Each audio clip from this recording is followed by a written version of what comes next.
y hermanos, les saludo en el nombre del Señor, deseando que estén todos bien.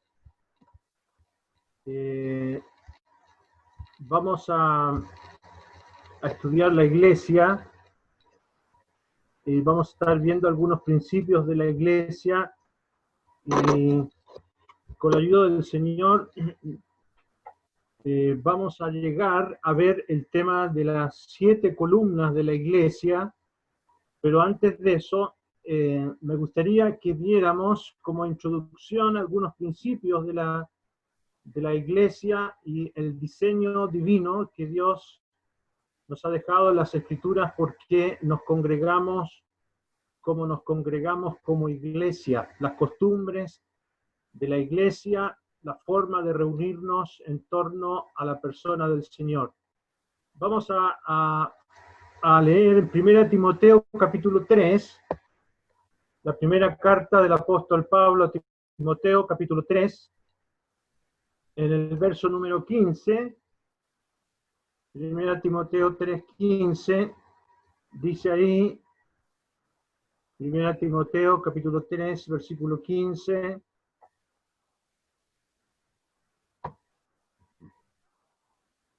dice: para que si tardo, sepas cómo debes conducirte en la casa de Dios, que es la iglesia del Dios viviente, columna y baluarte de la verdad. Este texto es un texto muy importante respecto a la definición de la iglesia de Dios como una casa. No es tanto la idea aquí un lugar donde Él vive, porque no hay lugar que pueda contener a Dios, sino la idea de este concepto casa tiene que ver con un orden.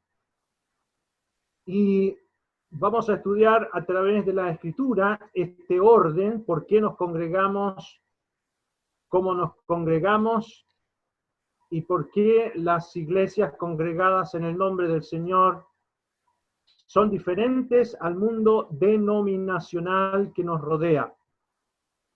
Aquí dice textualmente: para que si tardo, sepan.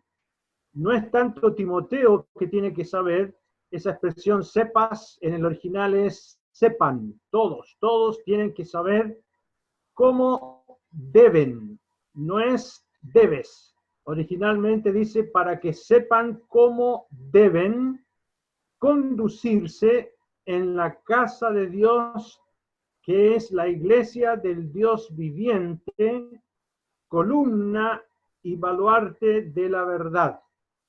Una columna es algo que sostiene peso.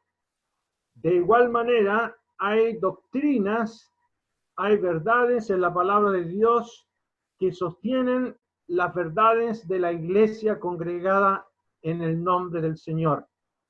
Y esa expresión baluarte, el baluarte es la parte de arriba de las columnas. Aquí en el diagrama, estas partes de arriba, hay distintos tipos de columnas. Está el jónico, el corintio, el dórico, y la parte de arriba de una columna es el baluarte. Esa parte de arriba es la que le da belleza a una columna. Hay distintos diseños de columna en el mundo griego, y el apóstol Pablo intencionalmente habla de una columna porque era muy común en ese tiempo mirar una columna y mirar el baluarte.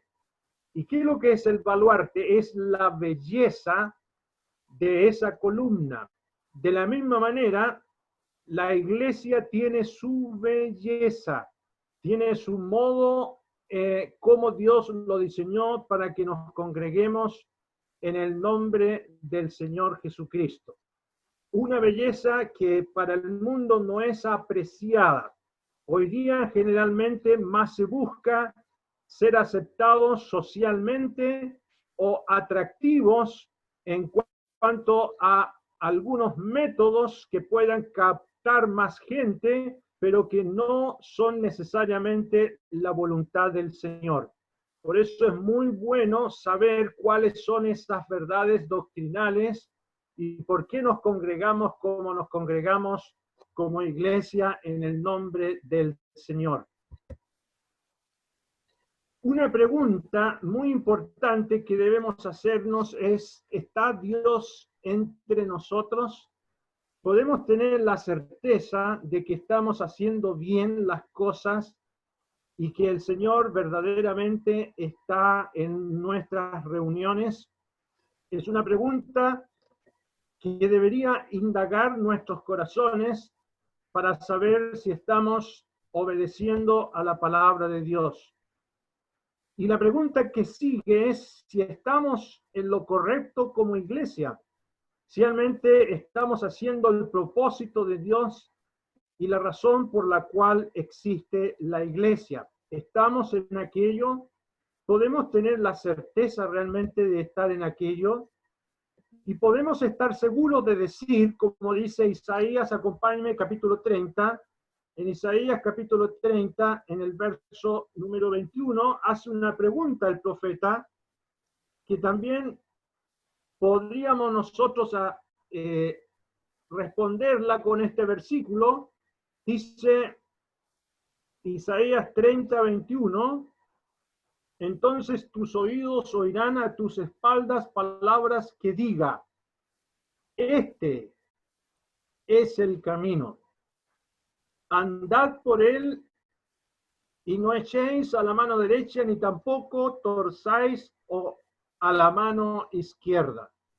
Podemos decir realmente como iglesia congregada en el nombre del Señor, en este mundo de denominaciones y entre comillas, en así llamadas iglesias, podemos decir, este es el camino. Estamos realmente en Ushuaia, acá en Chile, en Perú, en México, en Estados Unidos, donde sea que uno pueda estar, la iglesia a la que yo pertenezco, estamos en el camino y podemos andar por él con toda seguridad. Son preguntas que tenemos que hacernos y tenemos que revisar a través de las Escrituras si estamos agradando a Dios en lo que practicamos. El propósito de este estudio tiene precisamente esta finalidad. También aquí hay otra pregunta, ¿cuál es la iglesia correcta?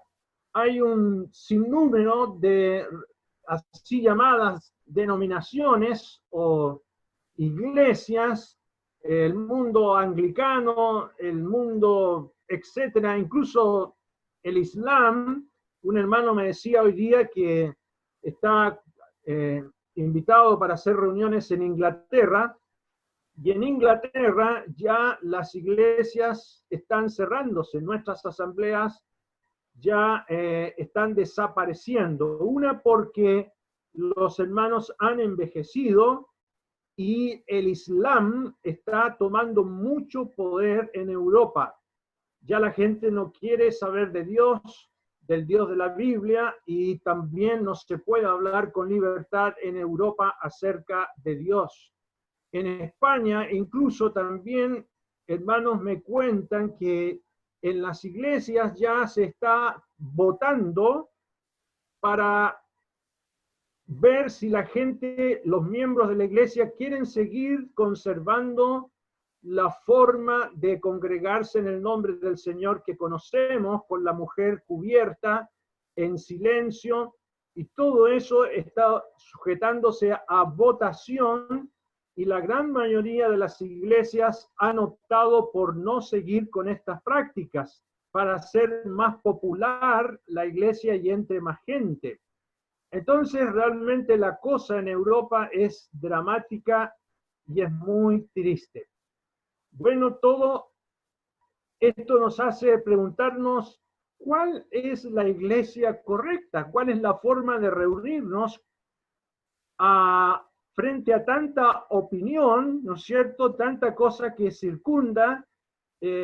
Muchas veces uno tiene amigos o familiares que pertenecen a iglesia X y tienen sus formas, tienen sus prácticas, Y algunos dirán, bueno, ¿cuál es la forma realmente de congregarnos y que está de acuerdo al agrado de Dios más que al agrado de la gente? ¿Dónde está la verdad? Yo no sé si usted ha tenido ese cuestionamiento. Y fundamentalmente preguntarnos, ¿dónde mora el Señor? Es un asunto realmente importante preguntarse realmente, Señor, ¿en cuál iglesia estás tú? Enfrente o en medio de toda esta pandemia de opciones respecto a lo que se llama cristianismo sobre la tierra, uno podría preguntarle al Señor, ¿dónde moras? Yo no sé si recuerdan ustedes los discípulos que aparecen en el Evangelio de Juan que siguieron al Señor Jesús. El Señor se devuelve y les pregunta, ¿qué buscáis? Ellos les dijeron, Maestro, ¿dónde moras? Y el Señor les dijo, venid y ved. Y qué interesante, hermanos, esa pregunta que hicieron los discípulos.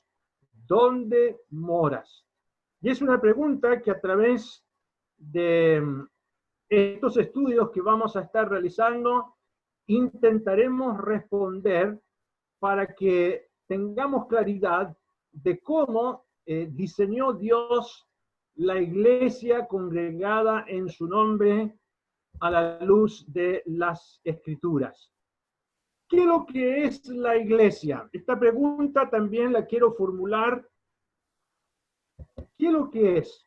Vamos a usar este triángulo para explicar que la iglesia, en un sentido fundamental, es una morada, es una habitación.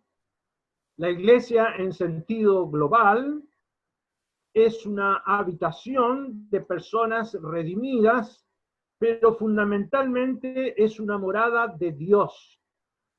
Y la iglesia local es una expresión de esa morada donde Dios habita y ha colocado su nombre.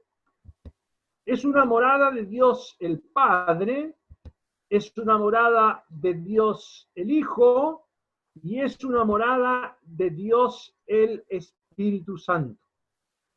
Y esto es fundamental que lo tengamos en mente. La casa de Dios es una morada.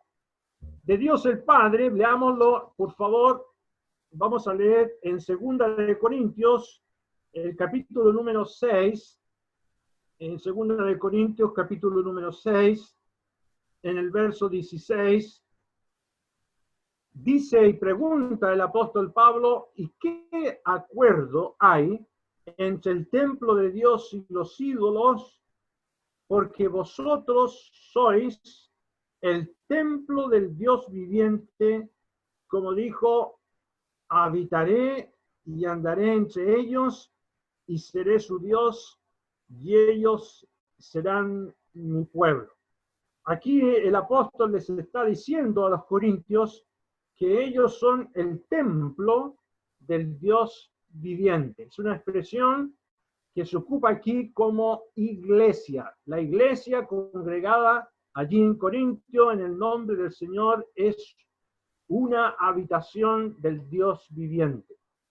También como habitación del Espíritu, vamos a leer en 1 Corintios capítulo 3, la primera carta del apóstol Pablo a los Corintios, el capítulo número 3, en el verso 16, les dice el apóstol Pablo, ¿no sabéis que sois templo de Dios y que el Espíritu de Dios mora en vosotros?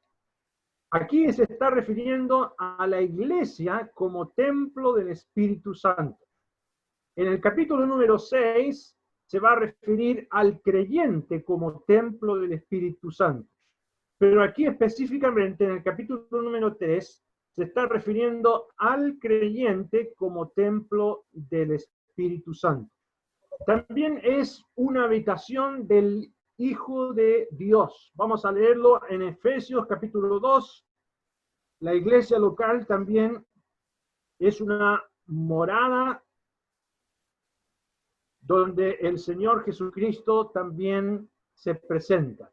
Efesios 2:21 dice en que en todo el edificio, está refiriendo a la iglesia, bien coordinado va creciendo para ser un templo santo en el Señor. Y es interesante todas esas expresiones que tienen que ver cómo Él le agrada y nos conduzcamos en la casa de Dios. Un templo santo en el Señor. Entonces, por definición, queridos hermanos y amigos, la iglesia es una morada. Y por eso vamos a nuestro texto principal, Mateo capítulo 18, el texto en que el Señor promete su presencia. En el verso número 20, Mateo 18:20, dice, porque donde están dos o tres congregados en mi nombre o hacia mi nombre, allí estoy yo en medio de ellos. Fíjese que aquí el Señor Jesucristo está prometiendo su presencia para quienes se congregan hacia su nombre, es decir, según lo que Él ha definido como iglesia. ¿Ya? Esto es muy importante que lo aprendamos. Ahora bien, hay en el Antiguo Testamento, vamos a estudiar una profecía del Antiguo Testamento que nos indica realmente de dónde viene el modo de congregarnos en el nombre del Señor Jesucristo. Es una profecía muy antigua del viejo Jacob, que antes de partir a la eternidad, profetizó que los gentiles, es decir, nosotros nos congregaríamos en el nombre del Señor y bajo el orden establecido por él. Esta es la profecía de Silo. Y esto aparece en el libro de Génesis, capítulo 49. Vamos a Génesis, capítulo 49. Esta es una interesante profecía respecto a la manera de congregarnos en el nombre del Señor. En el verso número 10, dice, hablando de la tribu de Judá, Jacob bendice a todos sus hijos, y aquí cuando se refiere a Judá, dice, no será quitado el cetro de Judá, ni el legislador de entre sus pies, hasta que venga Silo, o Silo, y a él se congregarán los pueblos. Esta interesante profecía nos está hablando de que habrá un cetro en Judá y habrá un legislador entre sus pies hasta que venga Silo. Y a él se congregarán las naciones o los pueblos. ¿Qué es lo que significa Silo? La palabra Silo o Silo en el hebreo significa descanso o significa paz. Y esto es muy interesante porque tiene que ver con la persona sin igual de nuestro Salvador. Silo, vamos a aprender que fue un lugar específico ahí en Israel, un lugar determinado donde los israelitas van a levantar su templo portátil, el tabernáculo, y también Silo vamos a aprender que es una persona, ya que Silo significa descanso o paz. La profecía dice que esto va a suceder hasta que venga Silo. Y a él se congregarán las naciones. Y este nombre nos hace pensar en nuestro Señor como el príncipe de paz. el prometido príncipe de paz, donde la profecía se cumpliría en la persona del Señor Jesucristo. Esto lo dijo Isaías en el capítulo número 9, el profeta Isaías en el capítulo número 9 nos dice en el verso número 6, porque un niño nos es nacido, hijo nos es dado, y el principado sobre su hombro, y llamará su nombre admirable, consejero, Dios fuerte, Padre eterno, príncipe de paz. Aquí aparecen estos títulos del Señor, y entre ellos aparece este título de príncipe de Silo, príncipe de paz. Y estaba profetizado que él sería quien vendría a hacer esta paz que Jacob profetizó en esta profecía acerca de Judá. Por eso en el Nuevo Testamento, en la carta a los Efesios, nos dice el apóstol Pablo en el capítulo número 2, versículo número 13, Efesios 2:13, pero ahora en Cristo Jesús, vosotros que en otro tiempo estabais lejos, habéis sido hechos cercanos por la sangre de Cristo, porque Él es nuestra paz, que de ambos pueblos hizo uno, derribando la pared intermedia de separación. Aquí se está hablando que nosotros, que en otro tiempo estábamos lejos de la ciudadanía de Israel, no pertenecíamos a ninguno de los pactos y las promesas hechos a ellos, pero sin embargo el Señor nos ha hecho cercanos al Padre. Y Él es nuestra paz, que de ambos pueblos hizo uno, derribando la pared intermedia de separación.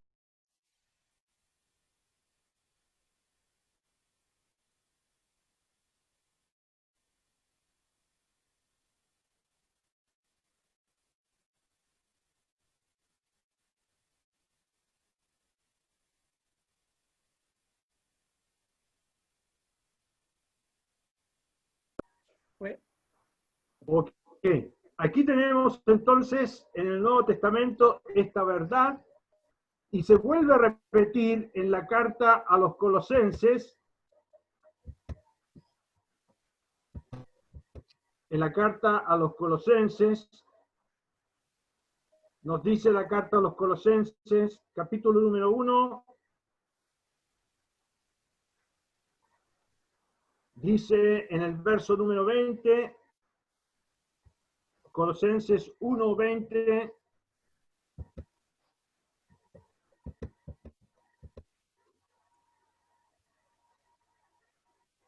y por medio de él reconciliar consigo todas las cosas, así las que están en la tierra como las que están en los cielos, haciendo la paz mediante la sangre de su cruz.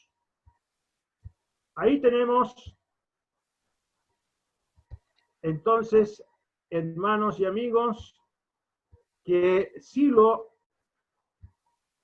es el Señor Jesucristo. Y el verso 21, y a vosotros también, que erais en otro tiempo extraños y enemigos en vuestra mente, haciendo malas obras, os ha reconciliado. Y él representa entonces a la persona del Señor Jesucristo. Ese lugar también, ese nombre también era un lugar especial que estaba en Israel, aquí en la tribu de Efraín, y estaba localizado precisamente en este sector. Vamos a leerlo. Es ahí donde se construyó el tabernáculo en el libro de Josué, capítulo 18, en el verso número 1, toda la congregación de los hijos de Israel se reunió en Silo y erigieron allí el tabernáculo de reunión después que la tierra les fue sometida. Ahí, en ese lugar,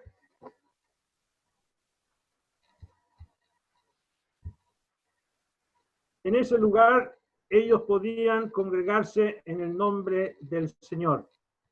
Ese lugar específico era para que ellos pudiesen congregarse en el nombre de Dios. Ese lugar era un lugar especial. Silo entonces es una persona y es un lugar. Pero aun cuando Silo era ese lugar donde se encontraba entre Betel y la tribu y Siquem, ahí la tribu de Efraín, sin embargo, Dios abandonó ese lugar. ¿Por qué abandonó Dios ese lugar? Vamos a leerlo. Por favor, acompáñeme en el Salmo 78. En el Salmo 78,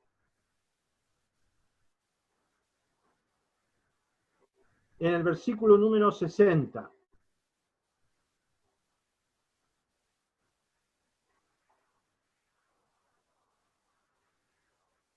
Salmo 78, 60. Dice ahí, dejó por tanto el tabernáculo de Silo, la tienda en que habitó entre los hombres. ¿Qué ocurrió con ese lugar? ¿Por qué Dios retiró su presencia y abandonó este lugar? Lo mismo aparece ahí en Jeremías capítulo 7, versículo 12, y en el capítulo 26, versículo 6, después ustedes lo pueden leer. ¿Qué ocurrió? ¿Por qué Dios abandonó este lugar? La razón fue la idolatría. Por casi 290 años, ellos se prostituyeron, ellos no obedecieron a la palabra de Dios y vivieron más en la idolatría y en una franca rebeldía a lo revelado en la palabra de Dios. Y una pregunta que debemos hacernos hasta aquí. ¿Puede pasar esto a una iglesia local en que Dios retire su presencia y seguir funcionando como iglesia? ¿Puede pasar esto que el Señor retire su presencia? Vamos a ver algunos antecedentes en el Nuevo Testamento. Vamos a la primera carta del apóstol Pablo a los Corintios, la primera carta de Pablo a los Corintios, capítulo número 11,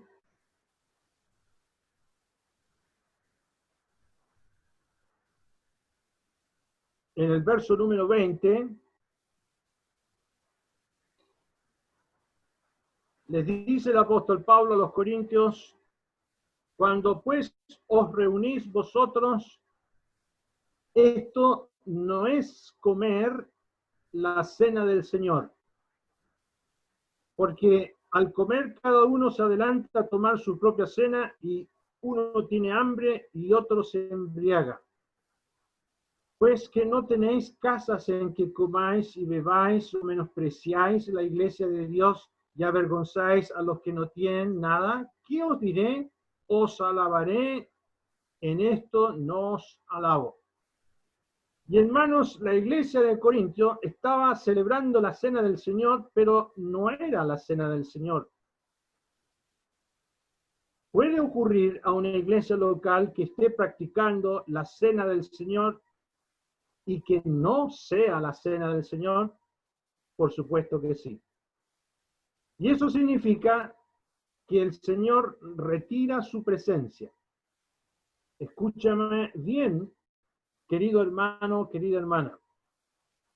uno puede realizar la cena del Señor sin que sea la cena del Señor. Y esto es peligroso.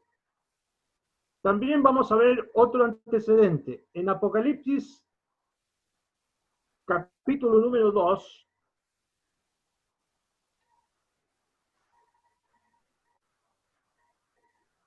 le dice el Señor a la iglesia de Éfeso, Apocalipsis capítulo 2, versículo número 5. Recuerda, por tanto, de dónde has caído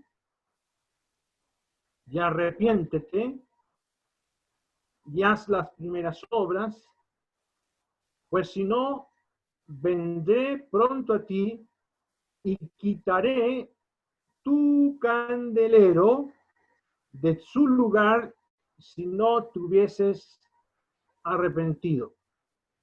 ¿Qué le pasó a la iglesia de Éfeso? El verso 4 dice, tengo contra ti que has dejado tu primer amor. Ellos abandonaron su mejor amor. Abandonaron no solo el amor enmanable, tal vez se transformaron en una gélida congregación donde había actividad, había celo, había mucha actividad, como se nos menciona en los versos anteriores, pero el Señor les dice que se arrepientan, porque si no, el Señor quitará su candelero de ese lugar. Hoy día en este lugar que es en Turquía y en el lugar donde estaba esta iglesia no existe ninguna congregación.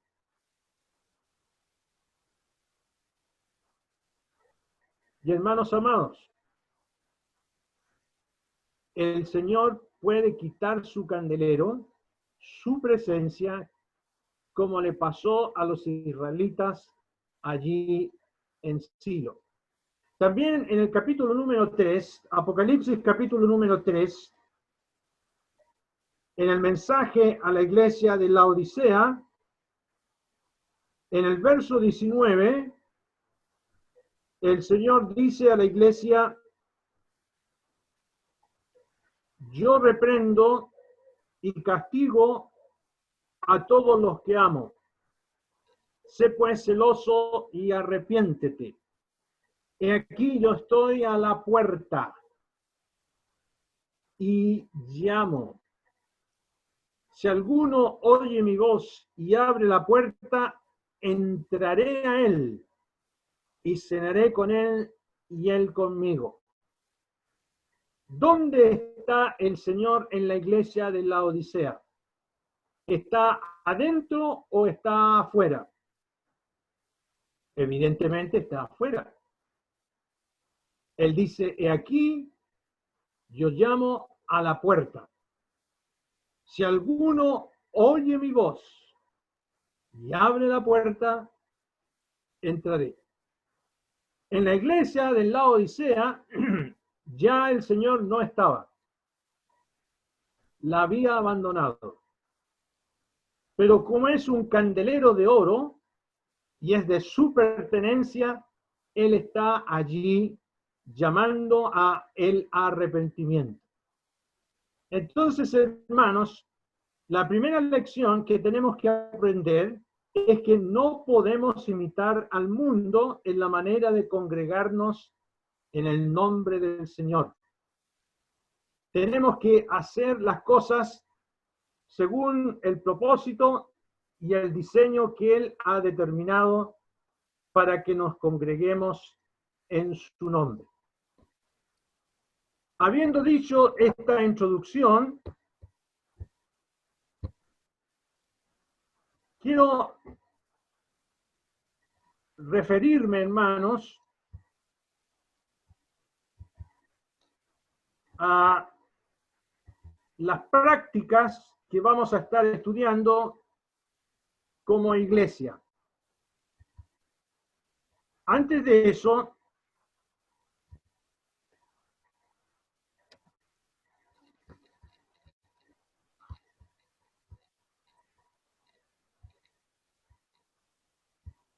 quiero mostrarles,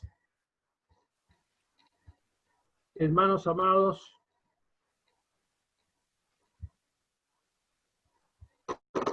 la lámina con las prácticas que vamos a estar estudiando durante esta reunión. A ver si las podemos ver aquí. Estas prácticas son las prácticas que vemos en las Escrituras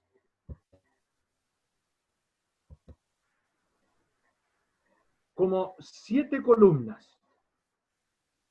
Son prácticas distintivas que nos hacen ser un lugar que el Señor no va a abandonar. Y las vamos a estar estudiando durante estas reuniones. Ahora, antes de mencionárselas hoy día, leamos en 1 Corintios 15, el verso 33. En 1 Corintios 15, el verso 33.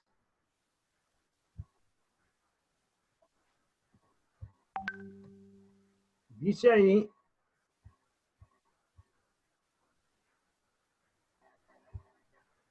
en Corintios 15, el verso 33. No erréis, las malas conversaciones corrompen las buenas costumbres.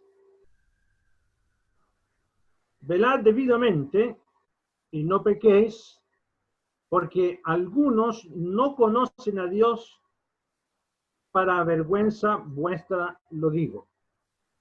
Si usted ha leído toda la carta a los Corintios, la carta a los Corintios es una carta de corrección. Y el apóstol Pablo les dice, es una vergüenza que parece ser que algunos de ustedes no conozcan a Dios.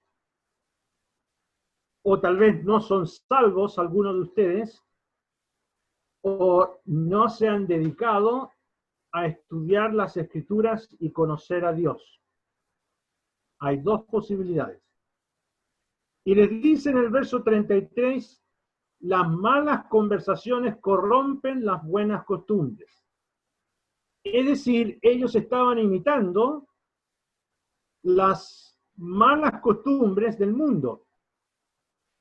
Y uno de los serios problemas, hermanos, por los cuales en Europa y en Latinoamérica también, las asambleas han dejado la forma de congregarse sanamente, es por estas malas conversaciones.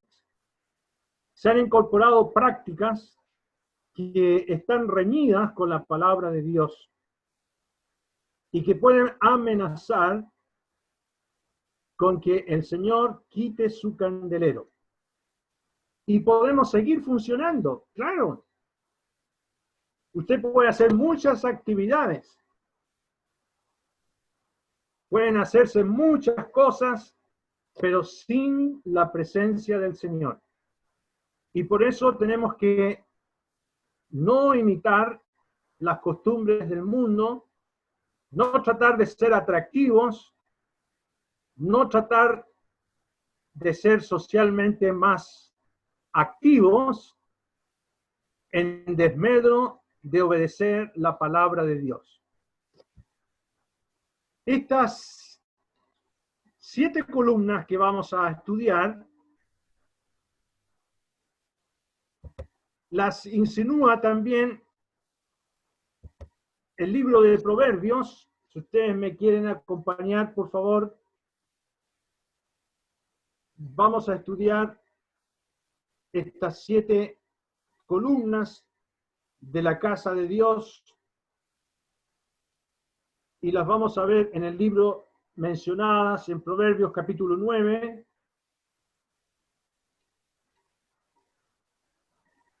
en el verso número 1.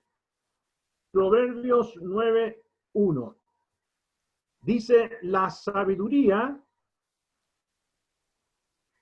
edificó su casa, labró sus 7 columnas. La sabiduría encarnada es el Señor Jesucristo. Él, el sabio de los sabios, tiene su casa. Él labró su casa y tiene 7 columnas. Y esas 7 columnas las vamos a estar estudiando durante estas reuniones. ¿Dónde aparecen esas 7 columnas? Vamos a mencionarlas. Vamos al libro de los Hechos de los Apóstoles, capítulo número 2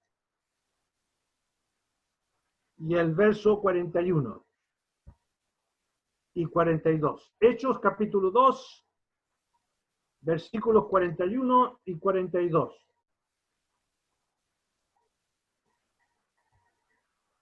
Dice, así que los que recibieron su palabra, número 1, fueron bautizados, número 2, y se añadieron aquel día como 3.000 personas, número 3. Y perseveraban en la doctrina de los apóstoles, número 4, en la comunión unos con otros, número 5, en el partimiento del pan, número 6, y en las oraciones, número 7. Aquí hay 7 prácticas de una iglesia congregada en el nombre del Señor. Son prácticas importantísimas que describen la sabiduría de la casa de Dios, de nuestro amado Salvador, en quien nos congregamos bajo su nombre y donde Él ha prometido venir para estar con nosotros. El Señor Jesucristo físicamente hoy día está en el cielo, a la diestra de Dios. Espiritualmente está en todo lugar, porque Él es Dios.